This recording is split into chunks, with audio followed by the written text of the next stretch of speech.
এক সন্ধ্যায় ঢাকা শহরের এক শান্ত আবাসিক এলাকায় বসেছিল মিছির আলী। তার সেলফমেড সিগারেটের ধোঁয়া আকাশে মিশে যাচ্ছিল, আর সে গভীর মনোযোগে বইয়ের পৃষ্ঠা উল্টাচ্ছিল। হঠাৎ ফোনের রিংটোন বাজল। তিনি ফোনটা তুললেন, মৃদু কণ্ঠে বললেন, হ্যালো। অপর প্রান্তে এক নারীর কাঁপানো কণ্ঠ শোনা গেল, মিছির আলী স্যার, আপনি আমাকে সাহায্য করতে পারেন? মিছির আলী জানালেন, আপনি কি সাহায্য চান বলুন। আমি শুনছি। নারীটি থমকে গিয়ে বলল, স্যার, আমার নাম তন্বী।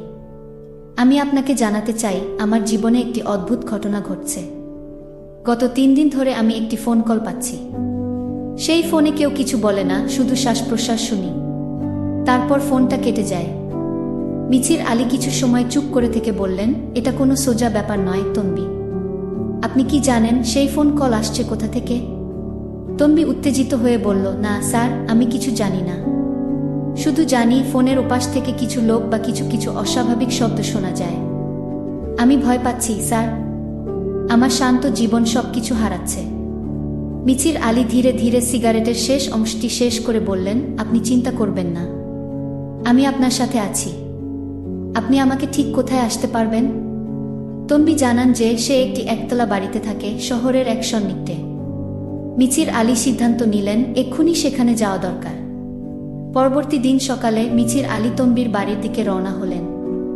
তার মাথায় বেশ কিছু ধারণা ঘুরছিল, কিন্তু সে জানত যে এই ধরনের রহস্যের মাঝে কখনো সব কিছু সোজা হয় না। বাড়িতে পৌঁছানোর পর তন্বী তাকে স্বাগত জানালেন। মিছির আলী তার কাছে বসে বললেন, আপনার জীবনে কিছুদিন ধরে অদ্ভুত কিছু ঘটছে, তাই না? তন্বী মাথা নেড়ে বললেন, হ্যাঁ স্যার, কিন্তু আমি জানি না কি হতে পারে। কেউ যদি আমাকে সাহায্য না করে তাহলে আমি কি করব? মিছির আলী উঠে দাঁড়িয়ে বললেন, একটি পরীক্ষা করা দরকার। আপনি গত 3 দিন যে ফোন কল পেয়েছেন সেগুলোর সংখ্যা এবং সময় জানাবেন? তন্বী কিছুটা ভয় পেয়ে বললেন, হ্যাঁ স্যার। প্রথম কলটা আসে সন্ধ্যা 7টার দিকে, তারপর পরের কল আসে রাত 1টা এবং পরের দিন সকাল 5টায়। সবসময় এক ধরনের শ্বাস প্রশ্বাস। আমি বুঝতে পারি না। মিছির আলী কিছুক্ষণ ভাবলেন, তারপর বললেন, তবে তো আমি বুঝতে পারছি এটি কোনো সাধারণ কল নয়। আপনার বাসায় কোনো নতুন প্রযুক্তি বা অপরিচিত মানুষ এসেছে? তন্বী কিছুটা থমকে গিয়ে বললেন, না স্যার, আমার পরিচিত কেউ নয়। তবে কিছুদিন আগে এক অদ্ভুত পুরুষ ফোন করেছিলেন, বলেছিলেন তিনি একজন হ্যাকার। তবে আমি ভেবেছিলাম এটা কোনো মজা। মিছির আলী গভীরভাবে চিন্তা করলেন। কিছু সময় পর তিনি বললেন, তন্বী, আমি একটি ব্যবস্থা নিচ্ছি। পরবর্তী ফোন কলটা আপনি আমাকে ফোন করবেন, আমি সঙ্গে সঙ্গে আপনার কাছ থেকে বেরোব। তারপর মিছির আলী এবং তন্বী মিলে একটি পরিকল্পনা করলেন। পরবর্তী দিন সিগন্যাল শূন্য হওয়ার সময় তন্বী ফোনে আবার কল পেলেন। এক মুহূর্তের জন্য মিছির আলী কড়া নজর রাখলেন। ফোন কলের মাধ্যমে তিনি শ্বাস প্রশ্বাসের শব্দ শুনলেন। পরক্ষণে তিনি বুঝতে পারলেন এটা একটি অত্যাধুনিক প্রযুক্তির কাজ, যেখানে একজন হ্যাকার অন্যের ফোনে প্রবেশ করতে পারে এবং ব্যবহারকারীর ডেটা চুরি করতে পারে। মিছির আলী দ্রুত ব্যবস্থা নিলেন। তিনি হ্যাকারটিকে ট্র্যাক করে তার অবস্থান শনাক্ত করলেন।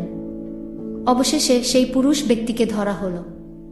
সে ছিল একজন প্রযুক্তি বিশেষজ্ঞ, যার উদ্দেশ্য ছিল তন্বীর প্রাইভেসি চুরি করা এবং তার ব্যক্তিগত তথ্য পাচার করা। তন্বী মিছির আলীর সাহায্যে নিরাপদ হলেন, আর মিছির আলী তার চিরচেনা ধীর স্বভাবেই পরবর্তী মুহূর্তে সিগারেট ধরিয়ে নিজের কাজের সফলতা নিয়ে সন্তুষ্ট হলেন। গল্পের শেষে মিছির আলী চুপচাপ বাসায় ফিরে গেলেন, কিন্তু তার চোখে ছিল এক নতুন রহস্যের গন্ধ। তার শান্ত মন আর রহস্য সমাধানের আনন্দ যেন এক নতুন অভিযান শুরু করেছিল।